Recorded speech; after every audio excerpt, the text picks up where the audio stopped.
आलोचना प्रसंग चतुर्थ खंड पृष्ठ संख्या 173 174। निवारणता। ठाकुर, मैं अपनी बात नहीं कह रहा हूँ, किंतु कर्मियों में अनेक साध्य के मुताबिक लोगों की सेवा सहायता करते हैं, किंतु उसके बावजूद उनकी अवस्था में ऐसा कोई आशानुरूप परिवर्तन नहीं होता है। इसका क्या उपाय है? श्री श्री ठाकुर, पाने के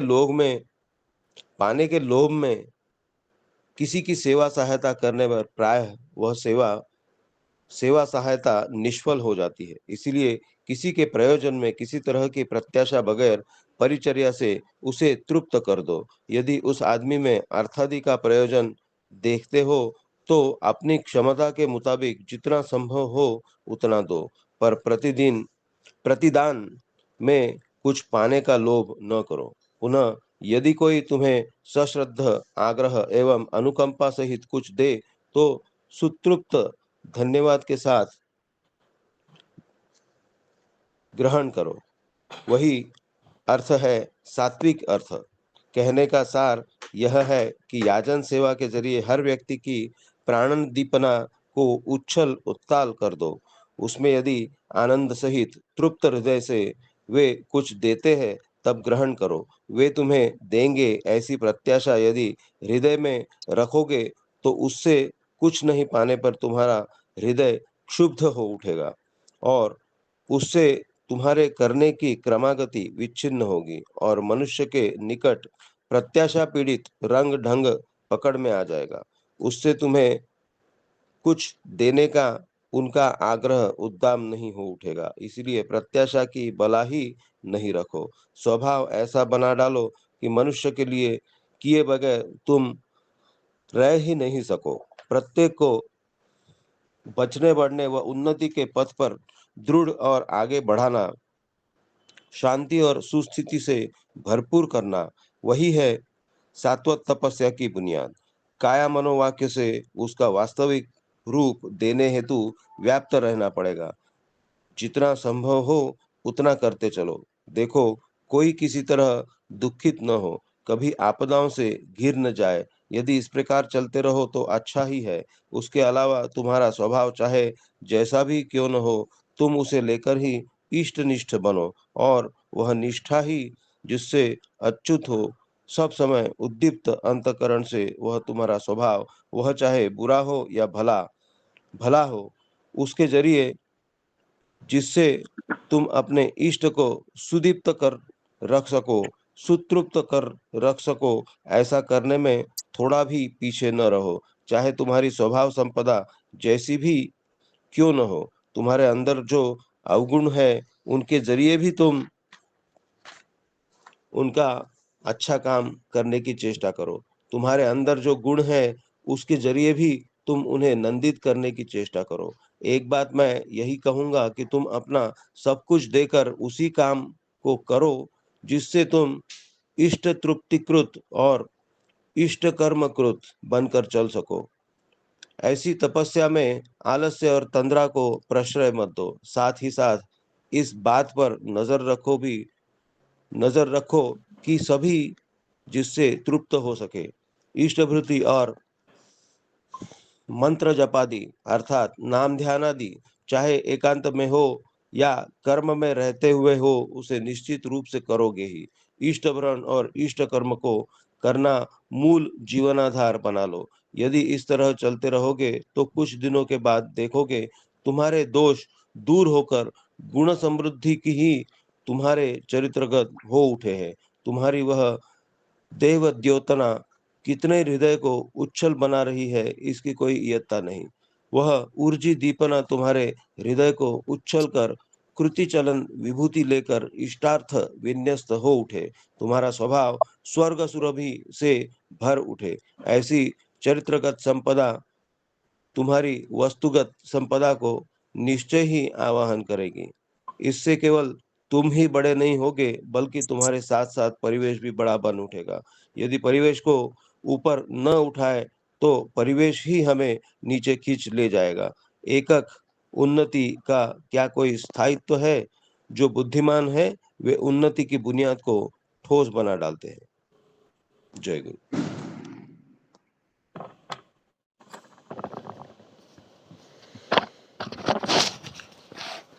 जय गुरु।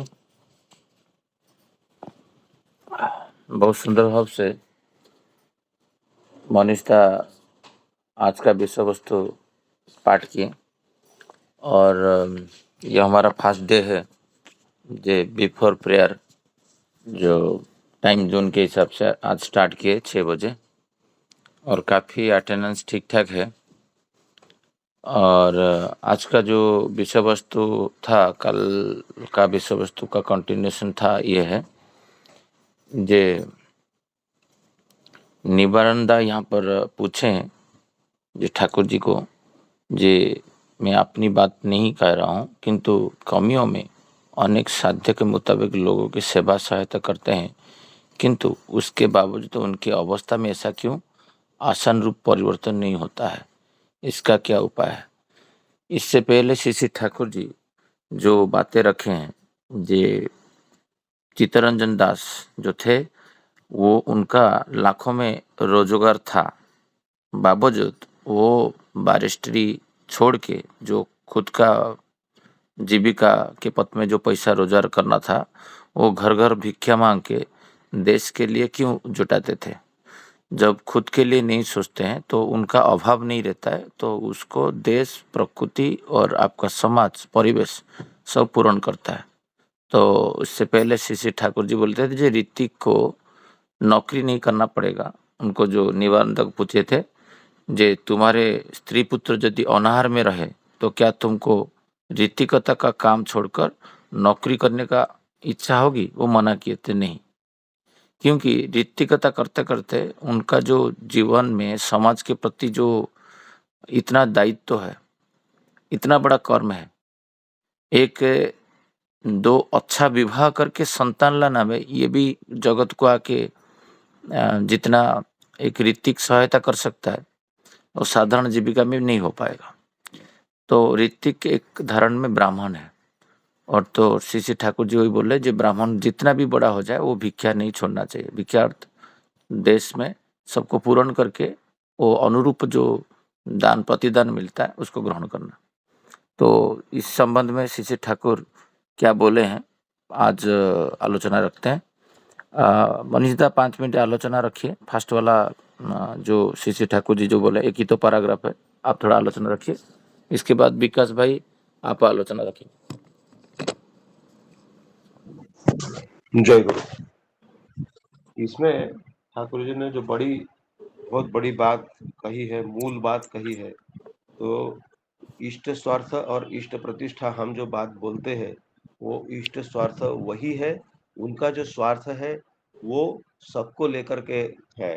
ठाकुर जी एक बार कोई उनके पास आए थे तो वो पूछे थे कि ठाकुर जी हम आश्रम पूरा घूम के देखे, यहाँ पर बहुत सारा काम होता है, मतलब लोकोपयोगी, लोगों का कल्याण करने के लिए आपने इतना सारा निर्माण किया है, लेकिन हम कहीं आपका ये जो काम है जो चल रहा है इसका इश्तेहार हम कहीं नहीं देखते, किसी न्यूज़पेपर में हम नहीं देखते हैं या और किसी तरह से आपका इश्तेहार नहीं होता है, जानने को नहीं मिलता है कि ऐसा कुछ काम हो रहा है। तो ठाकुर जी उनसे प्रति प्रश्न किए थे, आप अपने परिवार के लिए, अपने बच्चों के लिए, अपनी पत्नी के लिए, अपने माँ बाप के लिए अगर कुछ करोगे, उनकी सेवा करोगे, उनके लिए कुछ कष्ट करते हो, क्या कहीं उसका इश्तेहार देते हो। तो वो ऑब्वियसली बोले नहीं, वो कैसे देंगे, वो तो मैं मेरे अपने परिवार के लिए कुछ कर रहा हूँ। तो ठाकुर जी उस समय बोले थे कि सब कुछ मेरा ही है, मैं अपने को छोड़कर किसी को देख नहीं पाता हूँ। मतलब इसका मतलब है कि उनका जो स्वार्थ है वो उसी को इष्ट स्वार्थ हम लोग बोलते हैं। उनका स्वार्थ बहुत विशाल है, सब कुछ, मतलब उनके स्वार्थ के दायरे के बाहर कुछ है ही नहीं, वो सब कुछ को लेकर के उनका स्वार्थ है। तो इष्ट स्वार्थ को परिपूर्ण करने का मतलब ही है कि हम उनके जो प्रिय है उनकी सेवा, उनको सेवा देना, उनकी आ, उनको सर्विस देना। तो यही बात ठाकुर जी वही यहाँ पर बोल रहे हैं कि कोई प्रत्याशा नहीं रख करके तुम सेवा में लग जाओ। तो और इससे क्या होता है, इससे हमारा कैरेक्टर बिल्डिंग इससे हो जाता है और साथ साथ समाज भी इससे आगे बढ़ता है। और ठाकुर जी एक जगह बोले कि अगर ये तुम नहीं करते हो, अगर समाज को ऊपर नहीं लेकर के जाते हो, तो ये समाज ही तुमको नीचे लेकर के चला जाएगा, नीचे खींच ले जाएगा बोलते। यदि परिवेश को ऊपर न उठाए तो परिवेश ही हमें नीचे खींच ले जाएगा। एकक उन्नति का क्या कोई स्थायित्व है? एकक का मतलब सिंगल, मेरा इंडिविजुअल, मैं इंडिविजुअल उन्नति अगर करूं तो ये कोई परमानेंट है? जो बुद्धिमान है वे उन्नति की बुनियाद को ठोस बना डालते हैं। ठाकुर जी एकदम यहाँ पर स्पष्ट रूप से कह दिए कि जो वाणी है, you are for the Lord not for others, but उसके बाद में है you are for the Lord and so for others. तो अगर मैं ठाकुर जी का बना हूं, इसका मतलब है कि ठाकुर जी को जो प्रिय है वही मेरे भी प्रिय है। ये बात एकदम स्पष्ट रूप से। जय गुरु।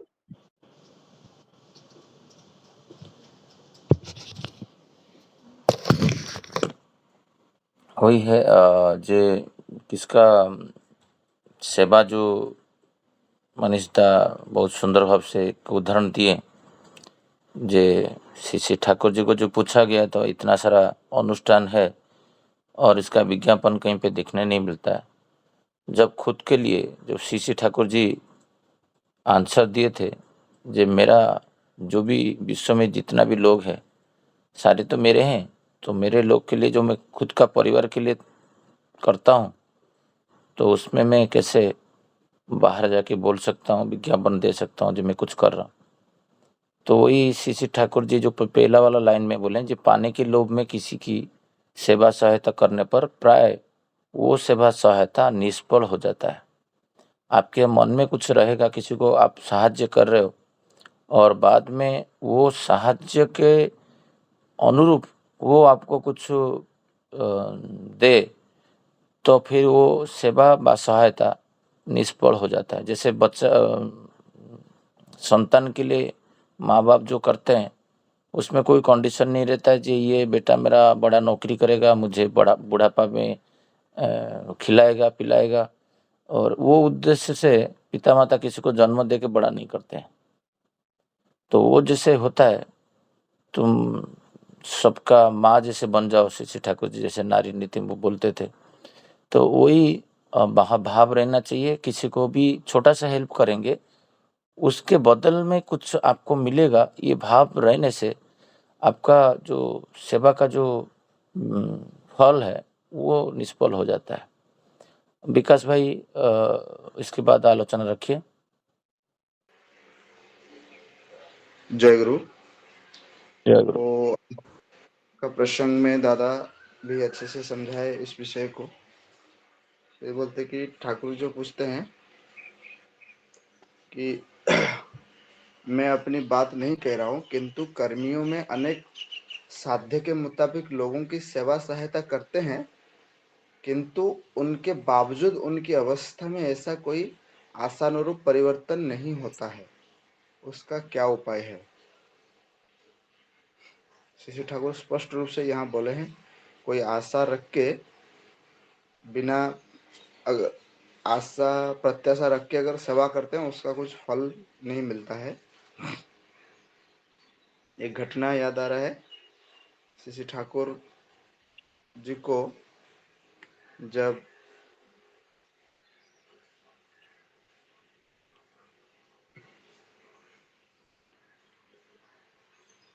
अनंत महाराज दा, शायद अनंत महाराज दा एक बार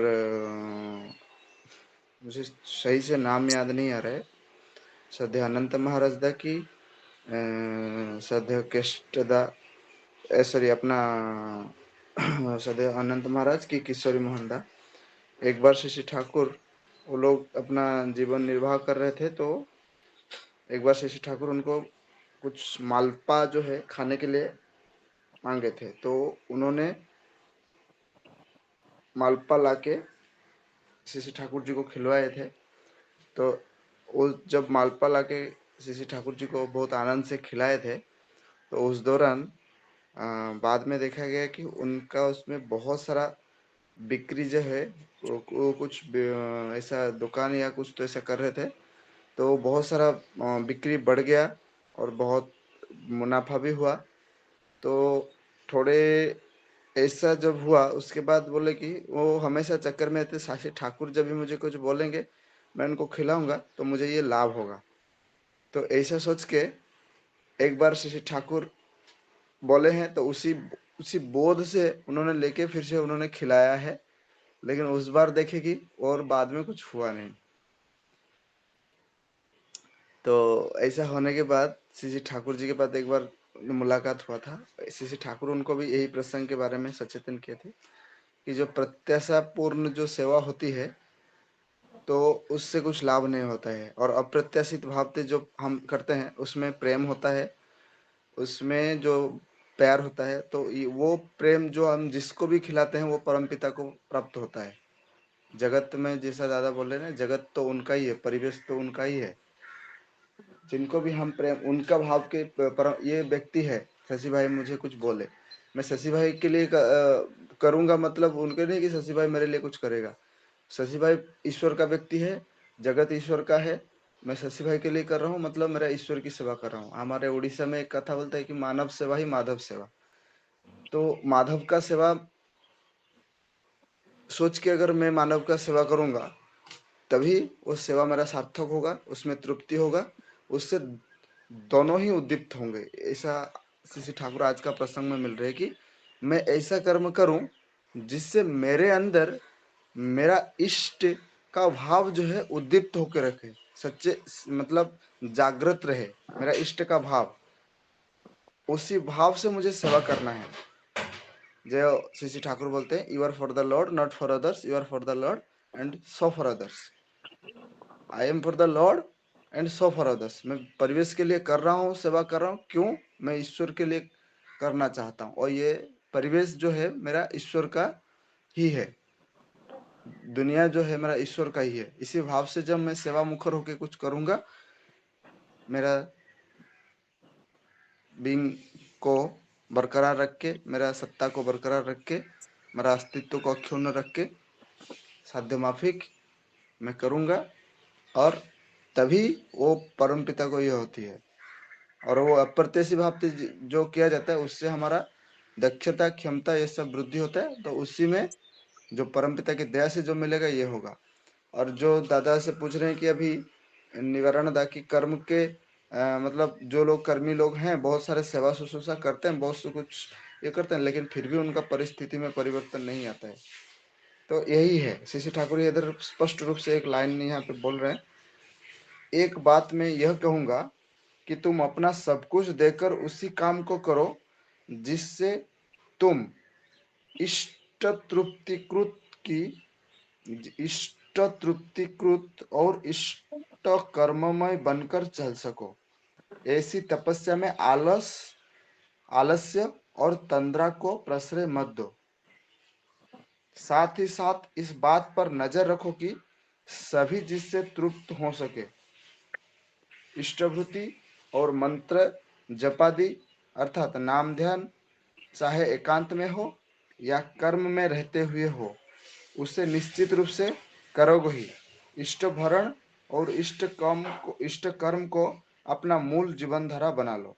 यदि इस तरह चलते रहोगे तो कुछ दिनों के बाद देखोगे तुम्हारे दोष दूर होकर गुण समृद्धि ही तुम्हारे चरित्रगत हो उठा है। क्या चीज श्री ठाकुर देखिए, हमेशा जीवन का एक ही चीज, एक ही उद्देश्य बोले हैं, इष्ट भरण और इष्ट कर्ममय जीवन। इष्ट कर्मकृत बनकर रहना है, इष्ट तृप्तिकृत होना है। मैं सब कुछ करूंगा मेरा इष्ट को तृप्त करने के लिए।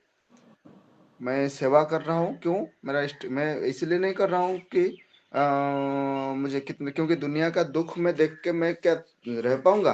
कितना दुख है, नहीं कर पाऊंगा।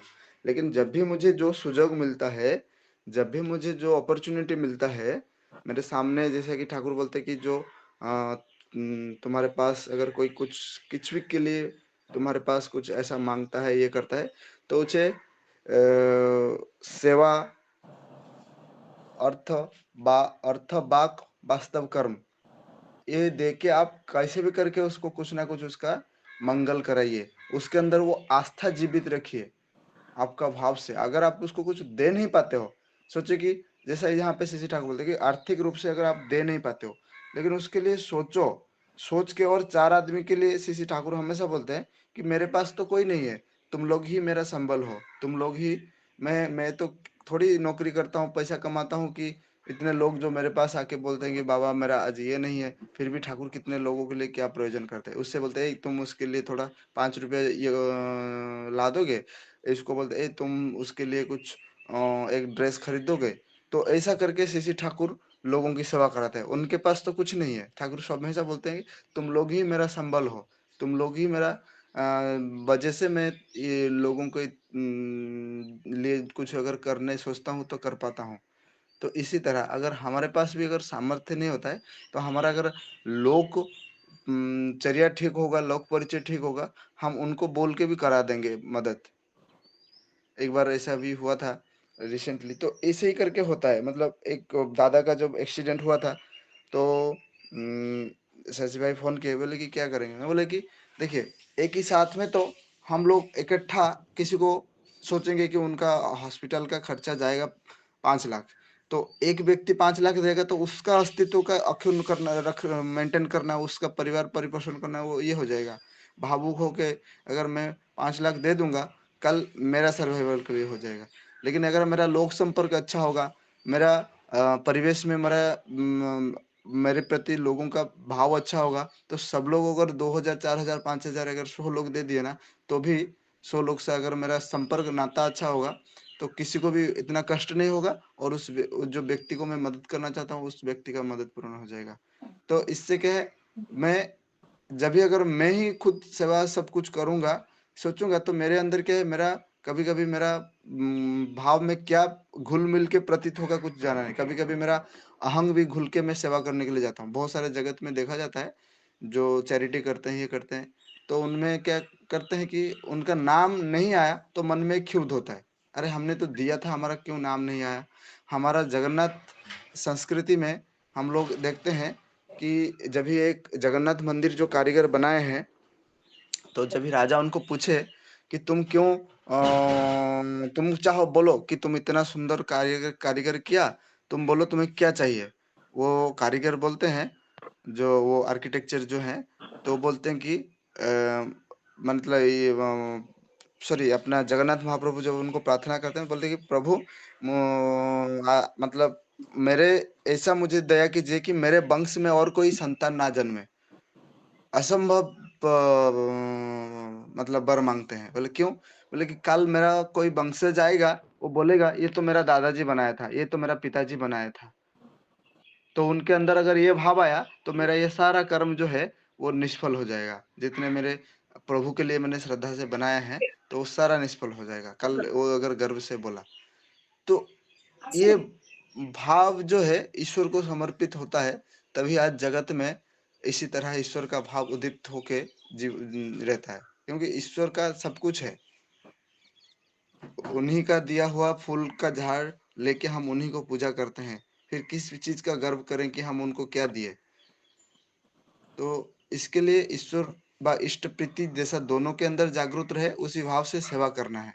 जिसको दे रहे हैं वो भी उद्दीप्त हो, वो ना सोचे कि ये मुझे बहुत बड़ा दया कर दिया। अगर वो आपको प्रेज भी करता है, आपने मुझे नहीं, आप उस समय हमें सरेंडर कर देना, नहीं मैं नहीं किया, मालिक ने उस समय में मुझे मौका दिया आपका सेवा करने के लिए, इसलिए मालिक को धन्यवाद दो। वो मालिक के जरिए, मालिक चाहा इसलिए आपको मदद मिला, मैं कुछ नहीं किया, मैं तो सिर्फ एक मीडियम हूँ, माध्यम हूँ।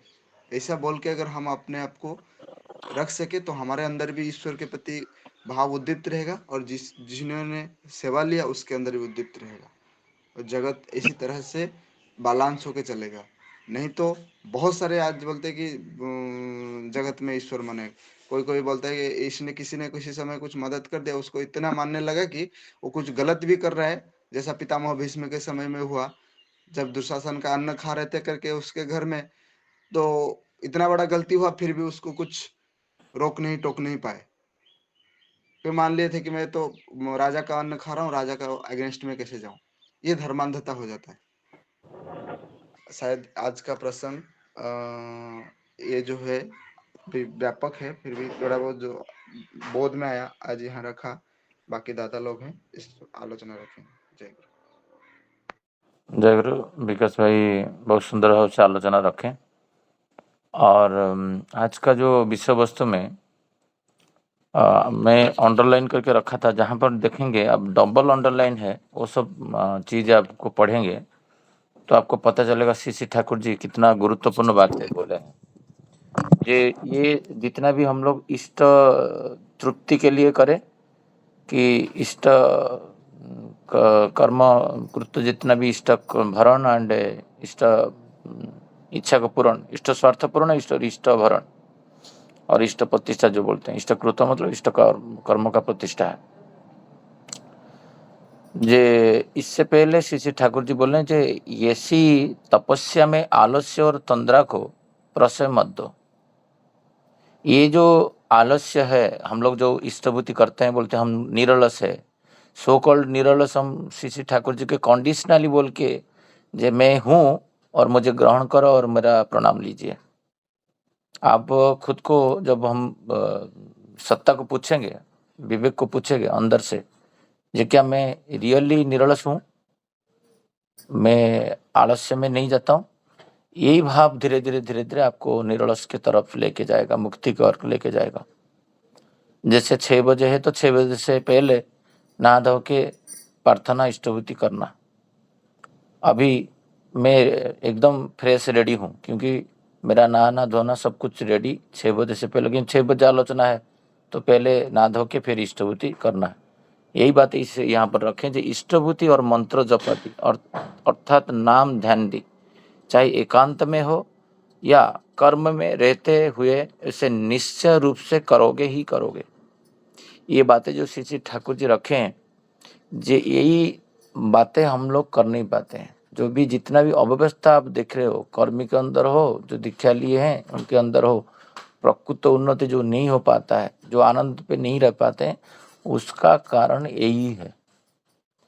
जे निश्चित रूप से प्रतिदिन करना, जो डेली रूप से करना, कर्म व्यस्तता में रह के भी करना है। श्री ठाकुर जी बोलते हैं जितना भी कर्म व्यस्तता में रहो, टूर में जाओ कि उस सब आदि कर्म का दायित्व लो, कुछ भी लो, उनका जो डेली नाम ध्यान है, जप है, उसको विधि माफिक समझ के करना है।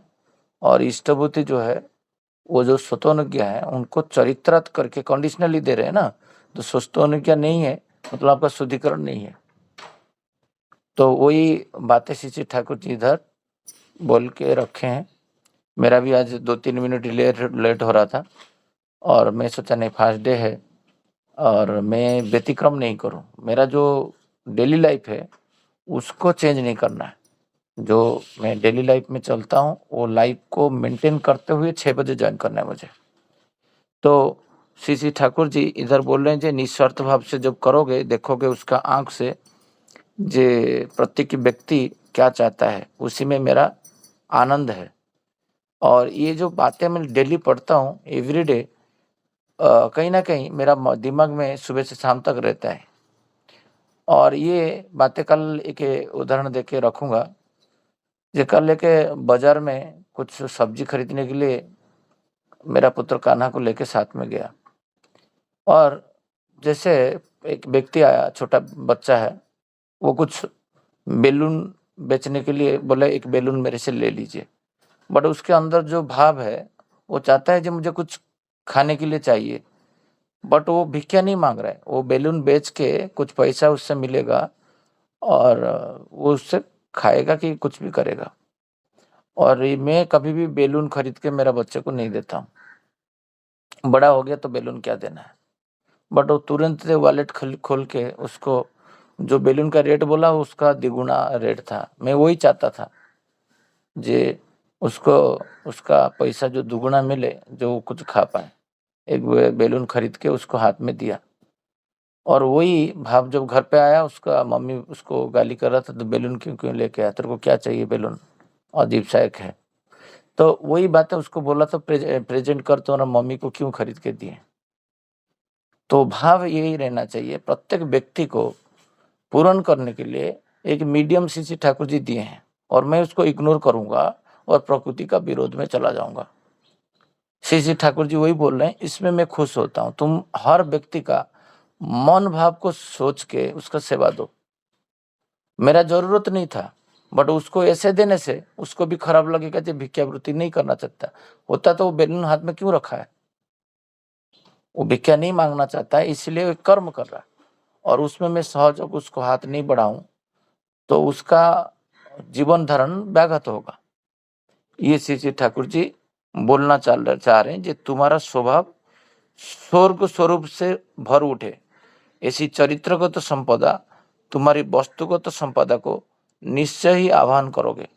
ये वैल्यू जो है, मेरा बच्चे को मैं गाड़ी में जब आ रहा था उसको बता रहा था, ये जो हमारा जरूरत नहीं था और हम लोग क्यों किए ना, इसके लिए किए कि मनुष्य, श्री ठाकुर जी बचे हैं, बोले हैं, जो प्रत्येक मनुष्य को पूर्ण करना है, तो मनुष्य लोकोपाली होकर उठो। तो ये उसका दिमाग में मैं धीरे धीरे डाल रहा था, जे ये तुम्हारा वस्तु, तुम तो जब रोते थे मैं नहीं देता था, आज नहीं रो रहे हो फिर भी दे रहा हूँ, क्योंकि एक व्यक्ति उससे खाना खाएगा जो उसका जरूरत था, हमको पूर्ण करना है।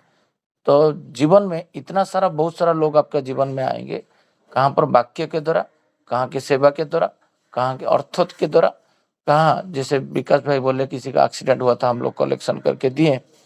ऐसे सेवा हमको हर रोज देना है, और ये बातें जो है ये हमको चरित्रगत करेंगे। जब तक हम नाम दान, इष्टभूति, प्रार्थना, दैनंदिन जीवन श्री ठाकुर जी जैसे चाहे हैं ऐसे नहीं करेंगे, तो हमारे अंदर वो भाव हर टाइम में नहीं आएगा। हम लोग हर वक्त इग्नोर कर देंगे, और वो भाव को कंटिन्यू करने के लिए, जैसे श्री ठाकुर जी बोले सेवा दो, और सेवा नहीं लेने के लिए जैसा मन में एक ही भी कोण में कहीं पे भी वाटर टाइट कंपार्टमेंट रहना चाहिए। जे मैं किसी का इसके बाद है, जैसे एक वाटर टाइट कंपार्टमेंट होता है, कोई बॉक्स हो कि कोई प्लास्टिक का डब्बा, उसमें जितना भी पानी डालो उसके अंदर नहीं जाता है। तो हमारा हृदय ऐसा होना चाहिए, वन वे, जो सेवा देना है, सेवा नहीं लेना है। कोई दे रहा है तो ठीक है, बट अंदर से आकुति नहीं रहना चाहिए, जब मैं इसको गाड़ी में बिठा के लेके जा रहा हूँ और एक दिन वो मुझे लिफ्ट में लेके जाए, ये भाव रहेगा तो फिर प्रॉब्लम होगा।